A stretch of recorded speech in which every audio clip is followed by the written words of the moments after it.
Hello, hello. Welcome back to Mentally a Badass. I have a special guest today. Her name is Abigail. She is a 30-year-old wife, New Englander, who loves time by the water, cooking, time with friends, and moments that make her forget to check her phone. She also is a podcast host of the Beautiful Legacy podcast. She runs an online ministry and is involved with many different things as she likes to stay as busy as her chronic health will allow. So welcome to the podcast. Thank you for having me. I appreciate it. Yeah, absolutely. I'm so glad we're able to get on here, and I'm so happy that we found each other on Threads. And I Yes. appreciate you following me everywhere. So I was like, oh, who's this person? Let me check this person out. So yeah, I was like, oh, okay, yeah, she's a podcaster. So yeah, I'm so happy that you're on here, and I'm also just excited to talk about chronic illnesses and how it can be challenging for mental health as well as physical health. For someone who also does have a chronic illness, like I can totally relate to you. And I actually never had this topic on here. So I'm really glad to chat more about it. So before we get into it, let's talk about what your current chronic illness is. So if you, the floor is yours. Awesome. So I'm very glad we connected as well. I love connecting with other podcasters. For me, I deal with multiple different chronic health issues. I've been in pain on a regular basis and constant pain since I was young. And so I deal with scoliosis and degenerative discs in my lower spine, and that kind of plays into neck issues. And I also have chronic migraines in and of themselves. But Mhm. my spine issues, knee issues, hip issues, feet issues, all those things also then Yeah. play into the migraines. And then I have a thyroid condition, which can also cause migraines. And then I have asthma and various other things. But I think the main thing and kind of like the running theme, I guess, is my migraines. And Hmm. they started getting worse back in 2016. And it was really hard because for a time I didn't know that it was migraines because I didn't realize that migraines could be silent and that you can just have the symptoms of a migraine and not have the head pain. So I thought that I was just getting like the stomach flu. And I was like, why am I catching the stomach bug like all the time? This doesn't even make any sense. Like, what is happening?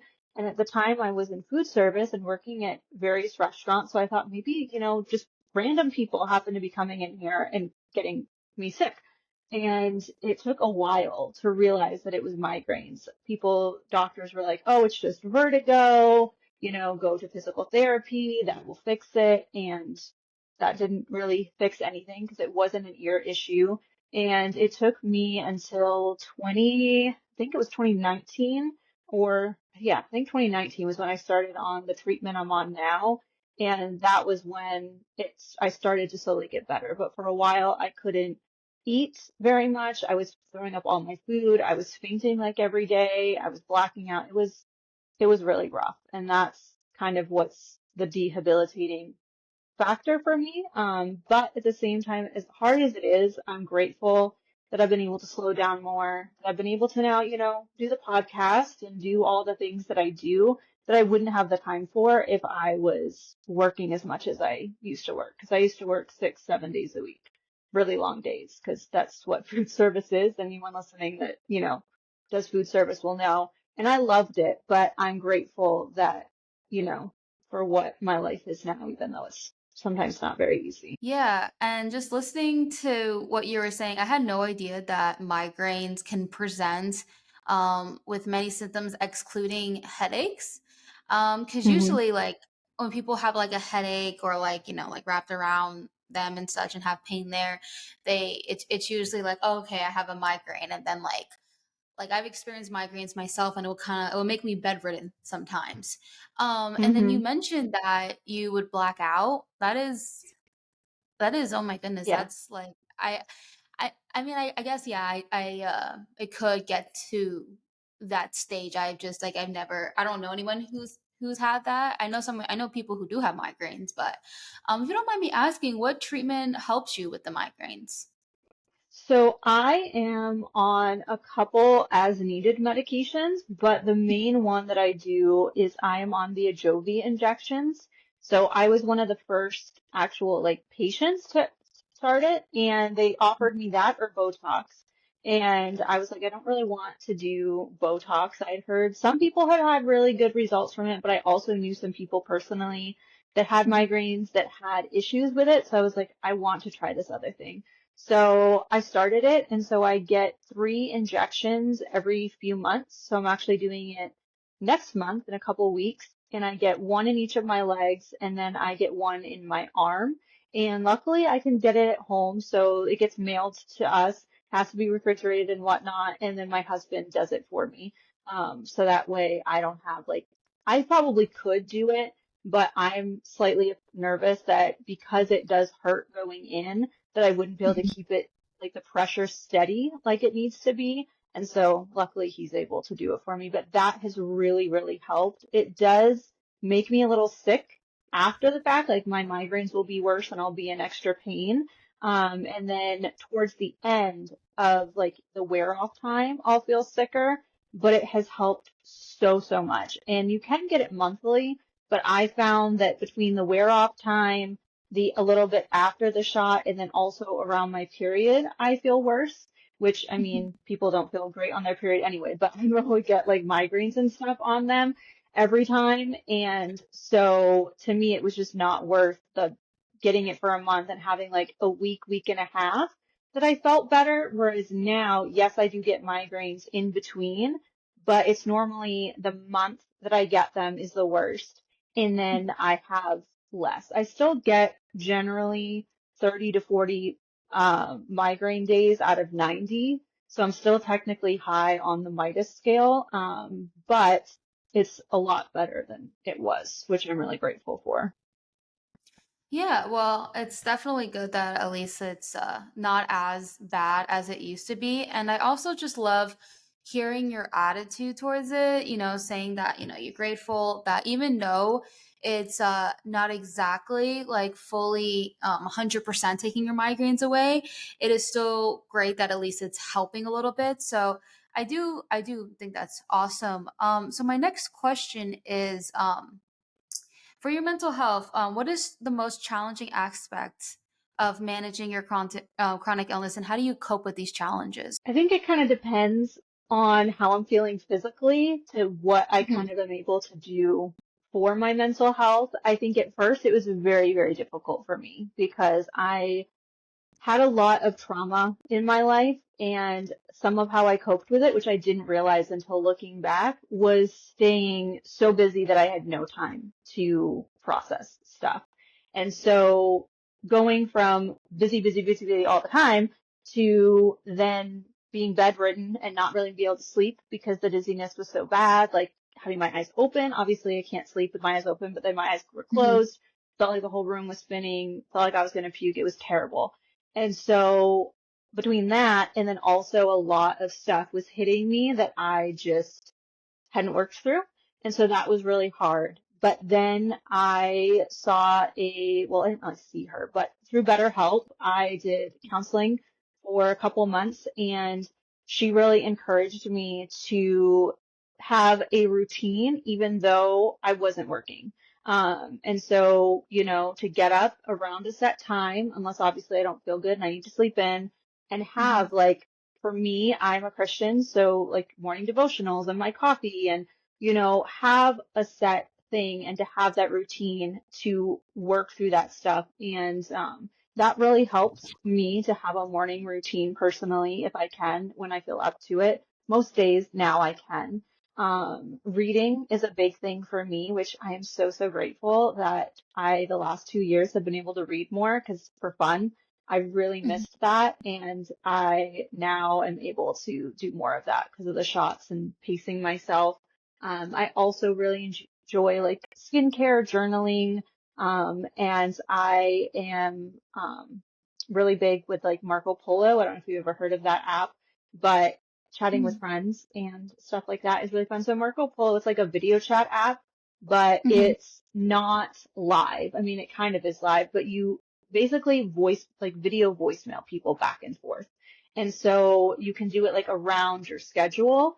Mhm. And so I've done a lot of things with that and also really like helping other people, like making other people, like reminding them that they're not alone and being there for them, through the podcast, through the ministry I run, and just being able to, I guess, find a purpose in my life now. And even though my purpose has shifted from what it was before, I think that it doesn't make it any less important, which I think for a time I felt like it wasn't as important because I wasn't physically with people doing Mhm. things, as much. And now it's just, it's different. It's shifted. And in today's day and age, I think so much is online and like we connected because of online. And so I think that it's important to recognize that just because it's not in person doesn't make the impact that you can make on someone's life any less valuable. Yeah, actually, I have a question that I want to ask you before I ask you that question. I'm just going to respond back to what you said. Um, in my opinion, with the whole online thing, the way I look at it is, I feel like there's two ways of thinking about it. Definitely in person, you create more of a deeper connection. Online, like on social media, I feel like there's a lot of opportunity to like reach more people like across the Hmm. world, like you are doing with the podcast. And this is why I love, like, I do like social media. Like, the good parts of social media is that you can, have that podcast and also have your social media and talk about what you're going through. And me bringing you on here and with the SEO of the title, it will attract people who are experiencing what you're experiencing. So having this Hmm. conversation and people listening, it will make them feel so relieved, like, okay, I'm not alone. Because I feel like a lot of people in society, when they look at people with chronic illness, they don't really understand the whole connection with mental health. And it's a lot. And I love, like, having this conversation with you. For me, I have glaucoma in my right eye, and it affects me a lot. I used to pretend it didn't for a good, like, Hmm. 25 years, because at first I was just trying to put on a brave phrase, but yeah, these last like 2 years, I realized I'm like, I'm not, it's okay for me to feel like this. So when you mentioned that, of course, you have days that you're sitting in bed, and chronic illness does that to you. So for me personally, I sometimes like have these moments where I'm like, oh, I feel like I'm not being productive, and then I'm hard on myself, right? Hmm. So do you ever have those thoughts go into your head? And if you do, like, how do you cope with those thoughts? Like I want to hear your mindset on that. So I struggle with that so much. If my Mhm. husband was here, he'd be chiming in and being like, she's horrible at resting. And he's constantly telling me, like, you need to just relax. And I am so, so grateful that I married somebody that it's okay if there's dishes in the sink. Or like he would rather me rest and be able to then feel better than Mhm. push myself and then feel crappy. And I think part of that comes with when we met, I was at my sickest. So like he knew what he was getting into and knows that I'm like way better than I was before. But I think one thing that I have really tried to focus on, especially in the last couple of years, is to remind myself that like doing more doesn't add to my value. So doing less can't subtract from it. And even though it is so hard sometimes to Mhm. rest, I just have to remind myself that my value is not tied into what I can do around the house, what I can do for other people. And I am not going to be able to pour into other people. I'm not going to be able to be the best wife I can be, the best friend, whatever, if I'm depleted. And Mhm. so I have really tried to work hard at pacing myself so that I Yeah. can then be there for other people. And I think depending on what you're doing, like for me, like with the ministry that I run, I have multiple different people on the team that I can delegate stuff to. And I used to be very bad at wanting to make sure that I could be there, even if I delegated being like, I want to be able to also be there to support. But now I've gotten to a point where I'm like, you know what? They're there. That's what they're there for. And if I tell them, hey, I have a migraine, I can't be on my phone, they're not going to think less of me because I can't be there today. And if they do, then maybe they're not the right person to be on the team Yeah. or whatever. And I have had people that have gotten upset with me, not necessarily with ministry wise, but just in general and be like, oh, you're a horrible friend because you're not calling me back. And I'm like, I have a migraine and I'm puking. Like, I'm not going to be any help to you if I'm puking. I'm not going to be able to Yeah. hear you. You're not going to be like, it's just the right people will come in your life. And like I said, with my husband, I'm really grateful for that he is so good about it. But I think that you just need to surround yourself with the right people. And like I said, remind yourself that if doing more can't add to your worth, then why is sitting doing less going to subtract it? Yeah, and I actually like that take on that. Like your to-do list it doesn't correlate with your worth. Hmm. And then also when you're saying pacing yourself, I literally do the exact same thing. It's like just having an understanding like, okay, I have this chronic illness and like it may be a little harder for me to do as many tasks or do things as fast and just accepting that it's okay and being at peace with that. I feel like Hmm. that's the first thing that can be the hardest is that you like may feel like it's definitely very upsetting and like having have you ever had like moments where your mental health can get so bad to the point where you're like so angry and you're like why me? Like have you experienced Yes, absolutely. I think the hardest thing for me, which I'm much better than I used to be, especially with pacing, like I have gotten to the point where on my planner, I will put like cleaning stuff every day, but I spread it out and then I have certain things that I do monthly. So yes, does some stuff sit for part of the week, but then by the end of the week, the main things in the house have all gotten cleaned. And yes, some things might not get cleaned at the beginning of the month, but by the end of the month, the house is, cleaned and dusted and whatnot. And so I think that that has kind of really helped me. I think what's hard for me mentally with why me is when I do all those things, or if I'm going, like, for instance, Christmas this year, my family and my husband's family, there's just many days of celebration, which is great. But I can only do so much, unfortunately, because of loud noises and just lack of sleep and all this. And so I have like blue light glasses and I have like loop headphones or earplugs rather, and all these things that I do. But then I did all those things. And then Christmas Day, I had one of the worst migraines I've had in a long time. So I wasn't able to go to any functions. And that was so hard for me because it's like I did all the things that I needed to do. I did everything right. I paced myself, wore my stuff so I could, hopefully go. And then I felt miserable and could barely open my eyes, even in the dark, couldn't move out of bed really, was throwing up. Like, I think that's when it's hard for me, is when I know that I've done everything and then my body still doesn't let me do what I want to do. yeah.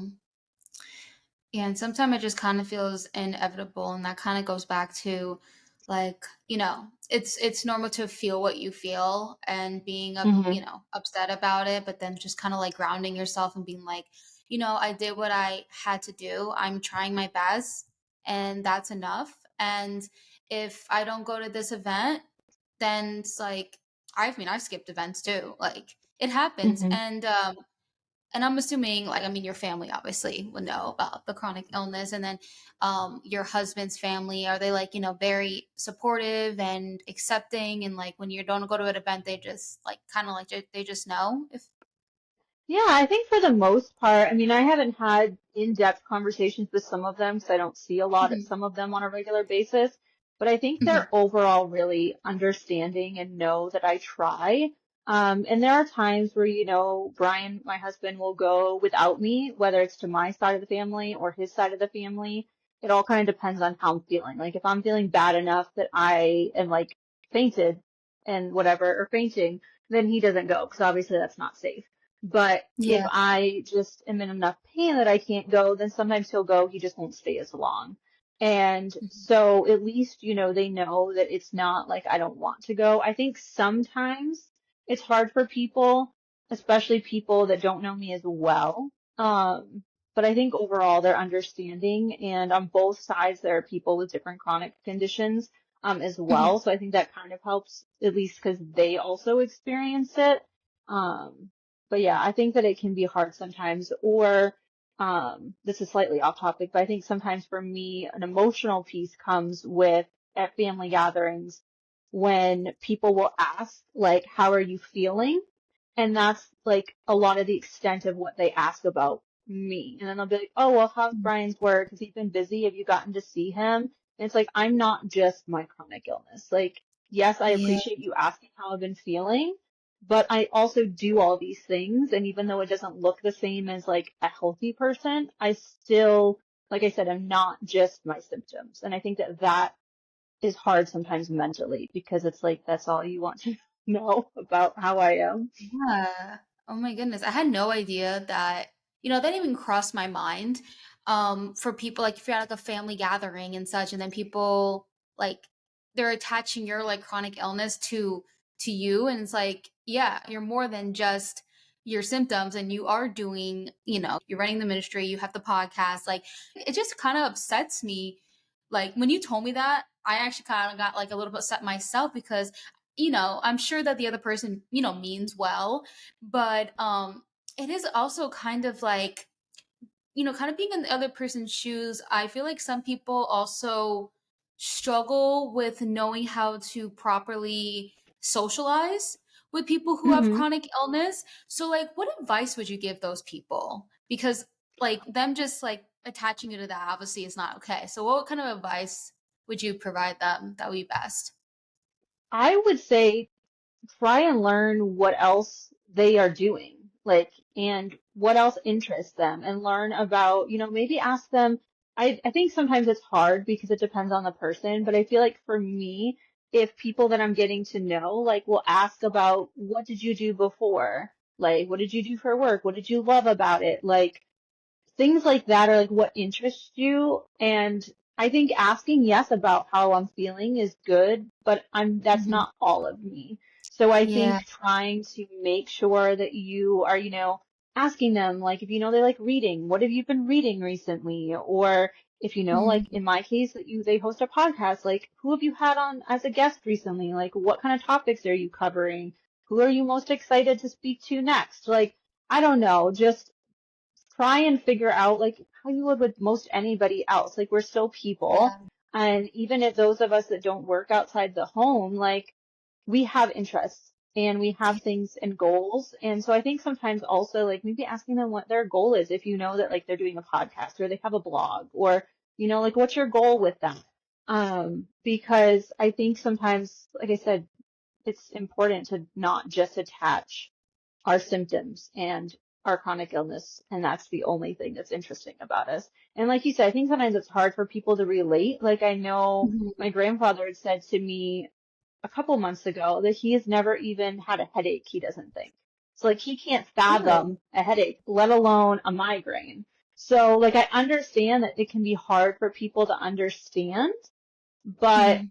I don't know. It just is very odd to me sometimes. But I'm grateful for the people that ask me about my podcast and ask about other Yeah. things and, and I don't care if, people ask me, how often have you been able, like, has Brian been working a lot? Have you been able to hang out with him and whatever? But that's not like my illness and my husband is not the only thing about me that is interesting or that I would want to necessarily talk about. Like, I don't mind talking about my husband or my chronic illness, but I don't know. Especially, I think for me, mentally, with my chronic illness, I have to think about it so much. Like, if I'm Yeah. having a gathering, what do I have to do to pace myself so that I can go? Make sure that I do this and take this. And like, so I have to think about it so much anyway that I don't necessarily want that to be the sole topic of conversation when I'm visiting with someone. Like I want that to be an escape. Mhm. And I do talk about it like now or on the podcast, my podcast, that's a big theme because I want to bring awareness to different chronic illnesses that either I have or other people do. I want people to understand it more, but I also, like I said, I don't want that to be the only thing I talk about because I think about it enough as it is. Yeah, no, that's true. It's like it's not your whole life. It's a part Yeah. of your life. And another thing too is that which makes me think when people like if you go to an event and then you see family members and they ask like how you feeling. Um a lot of maybe like the a lot of like the misconception is that people may not realize that people who have a chronic illness like they're already at this point where they're kind of like a pro at coping Mhm. and just accepting it and, being like, I don't know if I said, I guess, used to it, or just kind of like they've Hmm. accepted it, they learned, and it's just a part of their life. So I don't know if maybe unless it's like super like brand new in your life and you have like a new illness, then I feel like maybe it would kind of like make sense because it's new and they just want to like check up on you. But if it's like they're Hmm. always like every time you go to an event and they're always asking that and it's becoming repetitive, then yeah, I can definitely see how that can just feel like, okay, there's more to me. And I Hmm. honestly want to ask you that how you're so good. I mean, this whole podcast episode is about your chronic illness. How how do you have that, like, you're so brave. Like for me with the glaucoma, like every time I talk about it, it's just like I get triggered and it's really hard for me. So was there ever a time where it was like hard for you to talk about it? I don't know. I think maybe at the beginning, but I have been in a lot of pain for a very long time. And so Mhm. I think I've gotten used to, like you said, putting on a face and whatever. But I think that I felt kind of alone in times where I was like, nobody else my age is in constant pain. Nobody else my age can't do all these things because of the pain that they're in or because of their chronic illness. And so I think that for me, I kind of felt alone at points and I don't want other people to feel that way. And so I Yeah. think that that kind of was my mindset. I don't really know.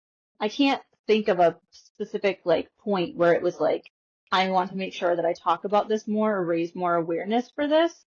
Um, Mhm. but I think that, like I said, it's just, I don't want people to feel alone. I want people to know that there are other people out there, whether they deal with migraines or not, or whether they deal with back pain or not. Mhm. Just because your illness is invisible doesn't mean that you are. And I feel like sometimes that I felt kind of like that way because it was like either people weren't inviting me to things because they knew I wouldn't feel up to it, or Mhm. like I said, that was the whole topic of conversation. It kind of made me feel like my soul and who I am was invisible because the chronic illness was the main topic of the conversation. And I feel like, I don't know. I think sometimes it's hard because, like I said, science people just don't know how to talk about it, or Mhm. I'm just so used to being able to like look fine. Like I feel like when I don't look fine, people will be like, "Oh, you look like you're in pain today." And sometimes it's very hard for me not to snap and be like, "I'm in pain all the time." Like, and not be Yeah. rude about it because I know that they're not meaning that. At least most people I feel like that say that don't mean it in a mean way. But Mhm. it's like, yes, I know that I don't, that I look like I'm in pain because I'm in a lot of pain. Like, I don't know. I think sometimes it's really hard to educate people and not also have compassion to realize that they just also don't know. And I think sometimes you don't know until you experience something, but I don't know.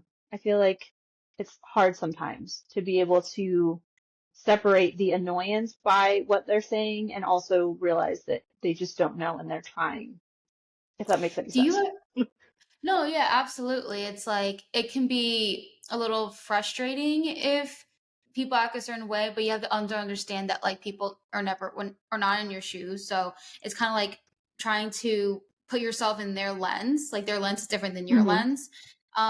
Which is great because like a lot of people, they don't really like, I feel like they don't have the capacity of understanding both sides. So I love when like meeting people who do have that ability. It just makes human connection just a lot easier. And I would like to ask is like how long you've struggled like with a chronic illness. Like was it since birth? Was it since like they're like as a child, high school? And the second question is if you experience it as a child or in high school, did kids like bully you? Like, kids like may not understand. Like did they treat you like differently and bad and such? So, as far as how long, so I feel like I don't know honestly the exact age of when Mhm, certain things started happening. I know around my period was when I first started experiencing migraines, but they weren't debilitating. Like I'd get them around my period and that was around it. And then that was when I was 14, I think, if I remember correctly. So since I was a teenager, and then I got braces when I was 13, I think. Maybe I was 14. mhm, And around then was when I started sometimes fainting. But when I was fainting during that, it wasn't because of pain. It was just, I don't know. We don't quite know exactly what was happening because I would faint, but I would sometimes like fall down on the ground and like my eyes would be open, but they'd like roll back in the back of my head and like I don't know, sometimes I'd talk, sometimes I'd be able to move and like I don't know, it was very weird. At first they thought maybe it was seizures with some of it, but I got tested and that wasn't it. That hasn't happened for a while. Like I've fainted because of my migraines, but it's like normal fainting. Sometimes I'll like black out and be like fully there, but I can't see. And sometimes that can be scary, especially if I'm like walking Yeah. downstairs or something. But I'm kind of like at this point used to like when I start to see like tunnel vision, I'll be like, okay, I need to grab something and I just need to like wait a second.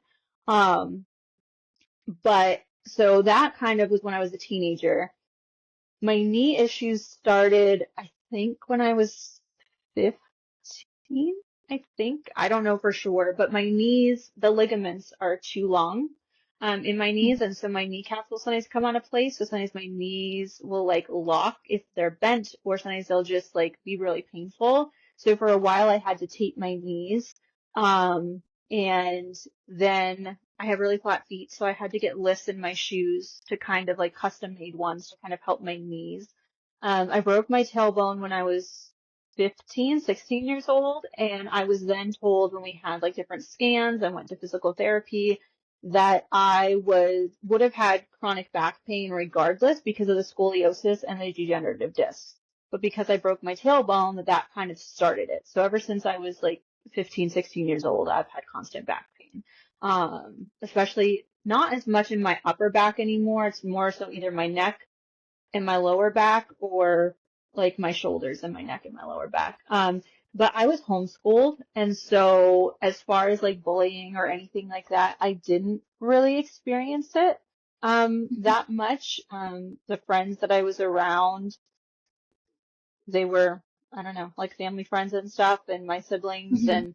And I don't remember ever experiencing that. I think when I was started working at 16, I think that was sometimes when people would want to do certain things on our breaks or different things, or they'd be like, well, why do you have to tape your knees? Or why do you have to wear a back brace or whatever? And sometimes I don't necessarily think that they meant it in a bad way, but sometimes they'd kind of like friendly tease me for being young and having to do all these extra things, but and sometimes that bothered me a little bit. But besides that, I don't remember experiencing that a whole lot.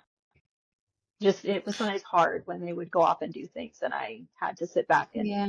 ice my knees or ice my back or just sit and watch versus actually getting to participate. Yeah, that can definitely be severe FOMO. And well, I mean, that at least on the bright side, it wasn't like people bullying you being like, "Oh, like I'm trying to think of like examples. Like people always commented on my eyes, like called me like Mhm. cross-eyed bitch in high school. That's terrible. My goodness, that's terrible. I'm sorry that you experienced that. Oh, yeah, no. Well, they didn't know I had Hmm. like an eye condition because I'm not like going around school and being like, "Hey guys, I have this. Hey guys, I have that." Like, um, people would, if anything, it would be a little triggering to me where it's it's kind of like a situation where it triggers me when they ask me this question, but also they don't understand. It's when people look at me and they're Hmm. like, "What's wrong with your?" And they say like, "Oh, what's wrong with your eye?" They ask me that, and I'm like it kind of like reminds me of what I have. And sometimes I'm a little delulu when it comes to my condition is I try not to think about it. And I try to Hmm. like not make it like, it is my reality. I, I just like don't like to like remind myself of it. I remember it when I'm doing my medication and that's it. I'm like, I'm gonna go on my day. But I guess it's like when Hmm. someone like looks at me and they're like, what's wrong with your eye? But then there's some people who look at me and they're like, oh, I don't see it. It's interesting. It's very interesting, but yeah, that's why I asked you that question because since I've like experienced it, I know we have two completely different things, but I was just wondering if Hmm. you ever experienced that. So my next question for you is, did you develop like anxiety and depression from like everything that you've been through? I know you mentioned like isolation. I believe so, but have you ever experienced like, I guess, like fear, depression, anxiety? Absolutely. I think some of it is chronic health stuff and some of the Mhm. FOMO of I want to do these things and I can't. I Mhm. also around I think 16, I stopped eating gluten because it's an inflammatory. And I also Mhm. realized that a lot of like my acne and some of my pain was caused by that. And so that is also another FOMO of like people will just eat and I can't eat a lot of the stuff. And now there's so much more, so many more options. But Yeah. I think between that and like my chronic illness, I've gotten so used to at this point of just sitting back and just being like, oh, I can't do that. But sometimes it is hard. Um, Mhm. but I think that, and then also, which is a whole other topic, and some of it I wouldn't want to get into anyway, but a lot of like trauma and stuff that Mhm. happened through different chaotic stuff in my childhood, and then also with exes, abuse and sexual assaults and different things like that. And so I think that that kind of caused a lot of depression and anxiety. And back Mhm. 11 years ago, I was suicidal and like wanted to come up with a plan of not living anymore. But I'm glad that I Mhm. didn't do that. Question: have you ever like lost any friends because of the chronic illness? Chronic illness wise, Yeah. no. Mhm. Mental health slash suicide wise, yes. Wow. Whoever that person was, that's not, yeah, guess. Oh, sorry. I hate when people do that. Like it's horrible. That like stuff like that pisses me off. It's like when someone's at like their lowest and they need their friend and then they like go the other way. I get so like Yeah. angry. I'm so sorry. I'm so sorry that happened to you. Um so I guess some people just like don't know what to say. So they're like, oh, the easiest thing to do is just to not be there, which is kind of like sucks. But that then you just know like that person just wasn't the right person, like friend wise and hmm such. Um, damn, I'm so sorry that happened to you. That's crazy. That's horrible. But how did like did it affect you? I guess I'm assuming it probably affected you a lot. Was this like a really close friend? Um, well, it happened, I feel like, with various people. People kind of stopped reaching out, or they did reach out, but then I don't know. I feel like there are points where I didn't really express what I was going through, and I think that that didn't help because it kind of seemed like I was just distancing myself and Mm-hmm. or I wasn't as involved or whatever, but it was more so I was struggling with something, but I didn't know exactly how to say it, and they weren't really asking. So I think Mm-hmm. that that can be hard. I think I haven't really lost friends because of chronic illness stuff, but I definitely have had people that don't invite me as much to things or don't want to make plans or don't necessarily like the answer of, we can make this plan, but I will have to let you know the closer it gets to it, like how I'm feeling, especially if it's a shop month. And like, I think Mm-hmm. that can be really hard because it's like, I'm very much a planner.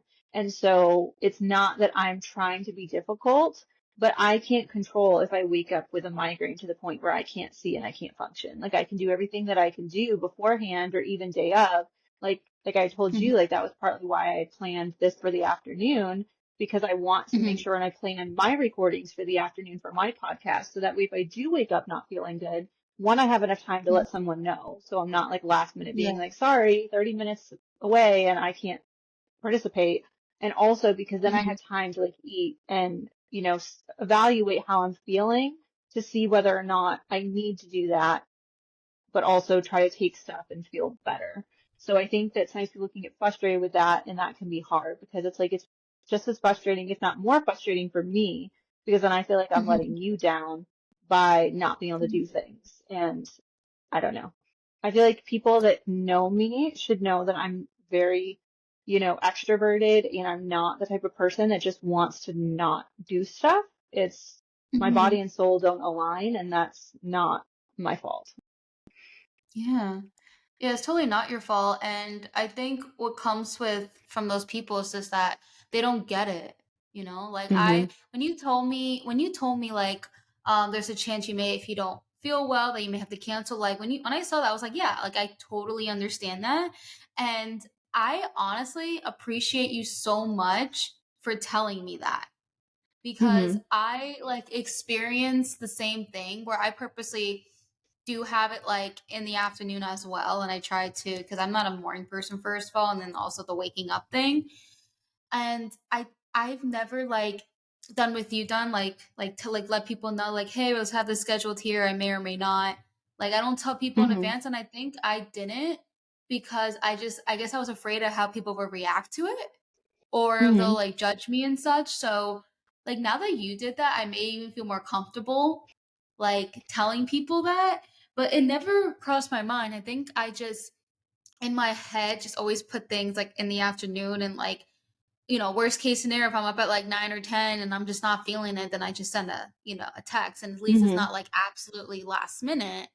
And usually another thing too is like, even if it's like not just a podcast, like a meeting, like a Mhm. seeing a potential client or whatever, like there's been times where I'll wake up and it'll be mostly like mental health related because I have bipolar, so sometimes it's like really unpredictable, like how I'm gonna feel in the morning. And like I would just say like, hey, I'm just feeling a little sick. I always say I wake up like, I think with a cold or a stomach flu. Like I have this like, I guess because I don't really know them, I get scared when I say like, "Oh yeah, like I have bipolar and I'm very depressed right now." Like Mhm. it's hard for me to like say something like that. So I just want to like applaud you for that, for having that courage to tell, like, to let a stranger know, because Mhm. because we don't really know each other that well. So I'm glad that you Mhm. felt comfortable of telling me and you have that courage. And it really encourages me to do the same thing and to not feel ashamed if we have to cancel last minute. So like I said, I just wanted to just bring that up and just let you know, like I really appreciate that. And I really appreciate like your transparency, because not everybody is like, most people aren't like you, like very transparent, like really good at Mhm. communication. And so anytime I come across someone like that, I'm just like, yes, like I just appreciate it so much. I just want to just mention that.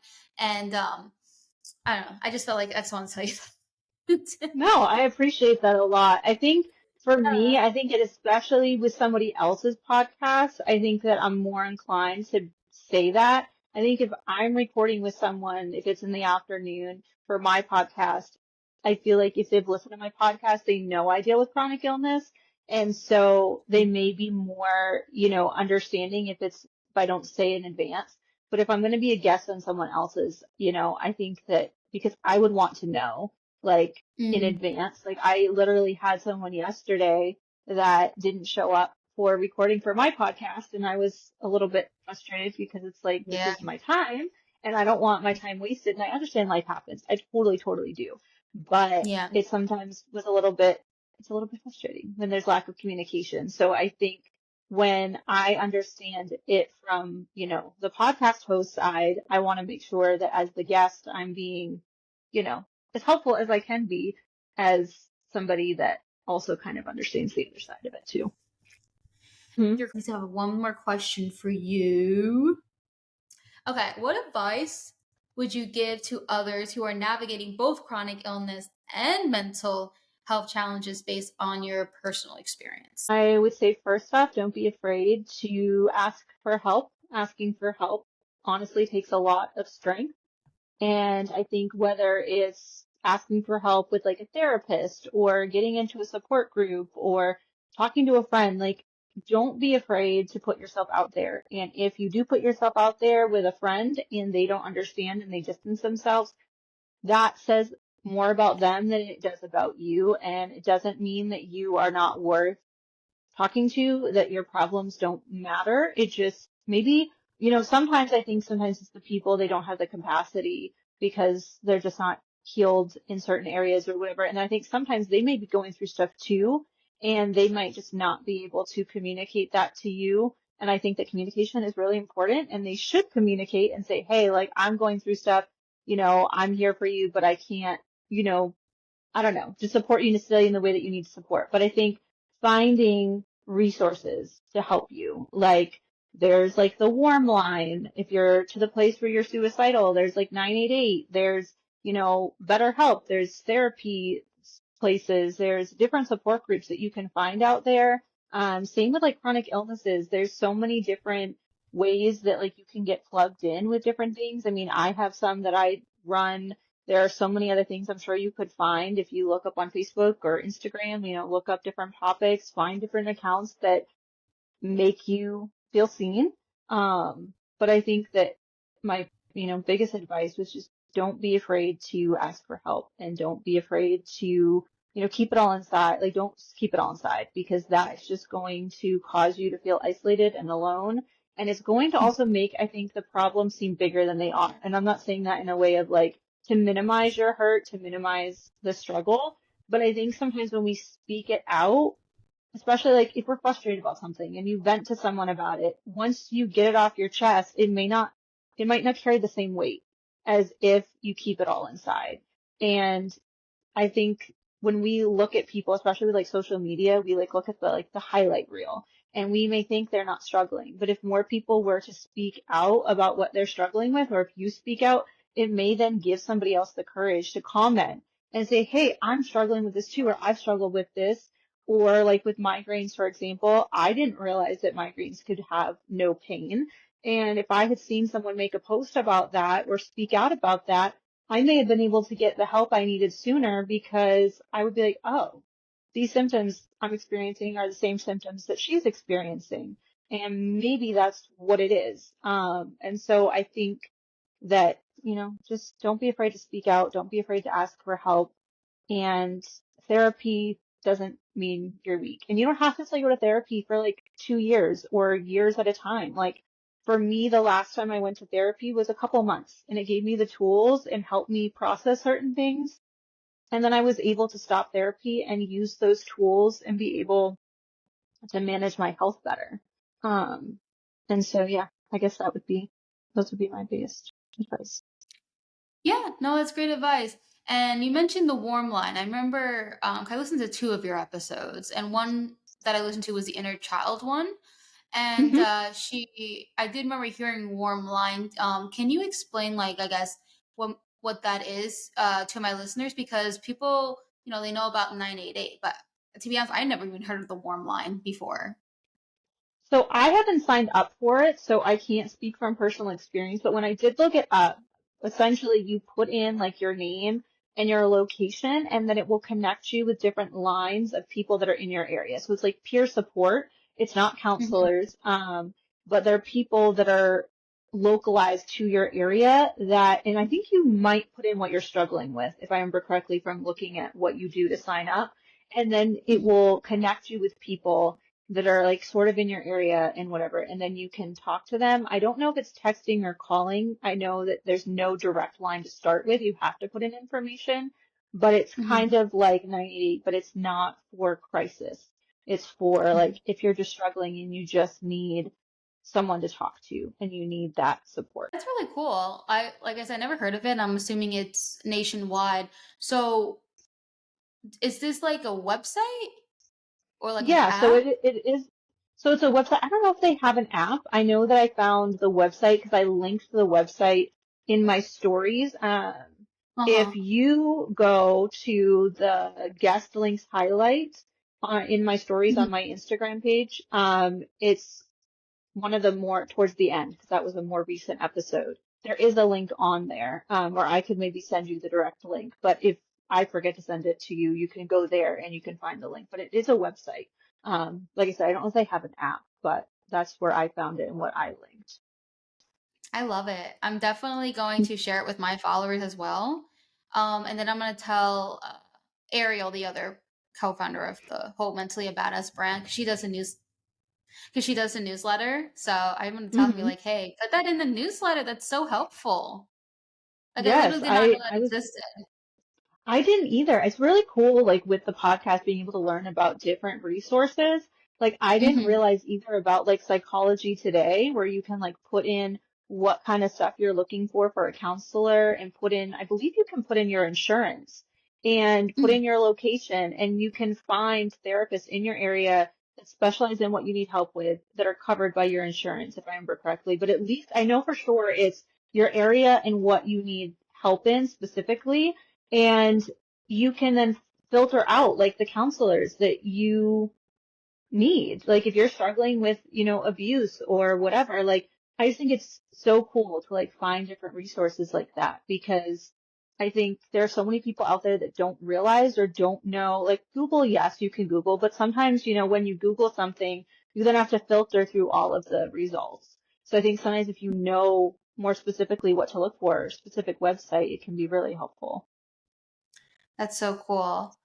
So before we do end, I'm gonna give the floor to you. I want you to talk about your podcast. Awesome. Thank you. I appreciate that. So my podcast is called Beautiful Legacy and it is spelled Beyoutiful. And I started it a little over a year ago. I started it end of June of 2023. And Mhm. I started it for a couple of reasons. One, because I've always, for some reason, been told that I have a good voice for a podcast, which I don't really care for my talking voice, but people have said it's a nice talking voice, so we'll go with it. And then also Yeah. I've been told that I give good advice and I also love talking to people, learning their stories. I love connecting people with other people. And so I initially thought like, oh, maybe I can start like a vlog and talk to people.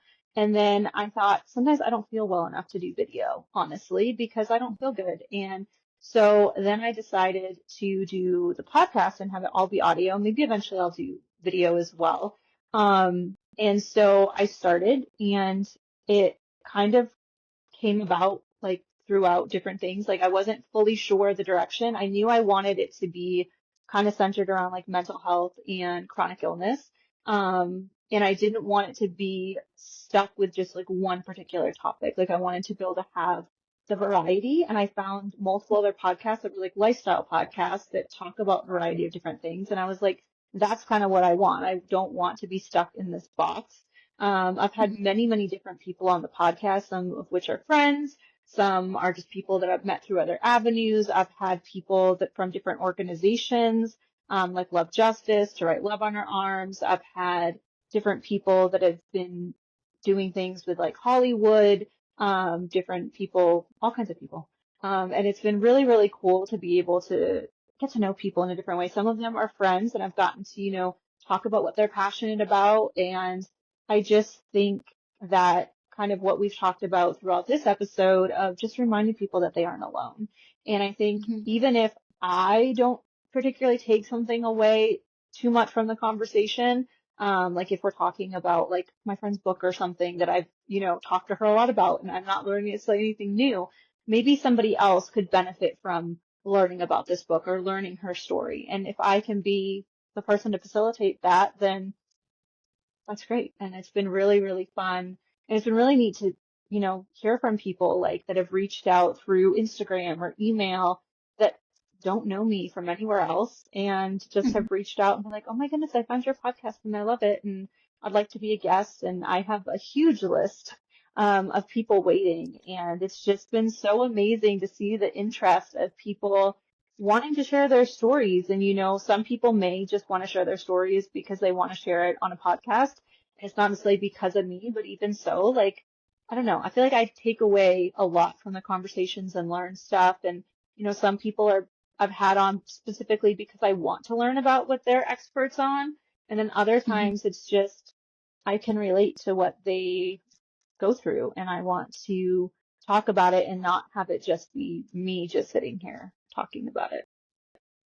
Yeah, absolutely. I originally started my podcast as solo, but then people started to want to be on the podcast. And I just love that the whole idea of like, we're just chatting, we're just learning Hmm. about each other, and we just, click record.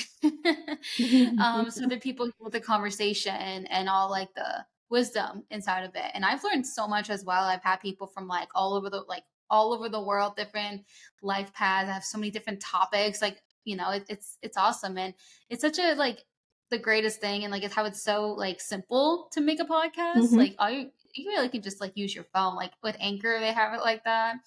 Hmm. But yeah, I am going to on Spotify. We're able to like put recommended podcasts. Hmm. So I'm gonna do that. I'll put yours on there. So that would be easier. Like, if people are listening on Spotify, literally you can just click like podcasts like this. If you click that, hers should be Hmm. under there because I'm gonna like once I upload, I'll like go in the back end and I'll like search for your podcast and put it on there. But if you're not and you're on Apple, then I will link it. And if you're on YouTube, then that's a whole other. I'll link that too. Yeah. All right. Well, thank you Awesome. so much for being on the podcast. I appreciate it. Yeah, absolutely. I'm so glad we were able to get this scheduled. Yeah. All right. Thanks for everybody who's listening.